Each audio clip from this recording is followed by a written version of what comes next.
Hi guys, இப்போ நம்ம வந்து எங்கள் சித்தப்பா வந்து காலைல எழுந்தோன்னே வாழை சூப் குடிக்க போயிடும் சொல்லிட்டாரு. சரி சூப் கழுத்துல இன்னும் எதுவுமே கேட்கல. அப்புறம் வாழை சூப் குடிக்க போகலாம், சூப் குடிக்க போகலான்னு சொல்லிட்டு போனோம். வாழை திருச்சியில் எல்லாம் நந்து போனாங்க சூப் குடித்து. அதனால் எங்கள் சித்தப்பா நந்து போகலான்னு சொல்லிட்டு பால் பண்ண ஆசைப்பட்ட வண்டியை விட்டு நந்து வந்துருந்தோம்.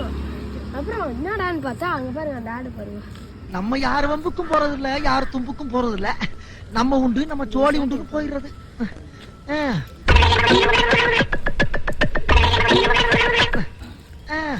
என்ன பொழப்பு மனுஷன் இன்னைக்கு இருப்பான் நாளைக்கு. அது வந்து இதோட சேட்டை பண்ணி போயிடுவேன். நான் வந்து பயிர் சாப்பிட்றேன். எங்கள் சித்தப்பா இது சூப்பு குடிச்சிருந்தாரு. முடக்கத்தான் சூப்பு. முடக்கத்தான் சூப்பு குடிச்சிருந்தாரு. சொல்லு முடக்கத்தான் சூப்பு குடிச்சிருந்தாரு. இப்போ நான் வந்து இதை சாப்பிட்டு நெல்லிக்காய் ஜூஸ் குடிக்கிறேன். இப்போ நெல்லிக்காய் ஜூஸ் டைம். செம்ம டேஸ்ட்.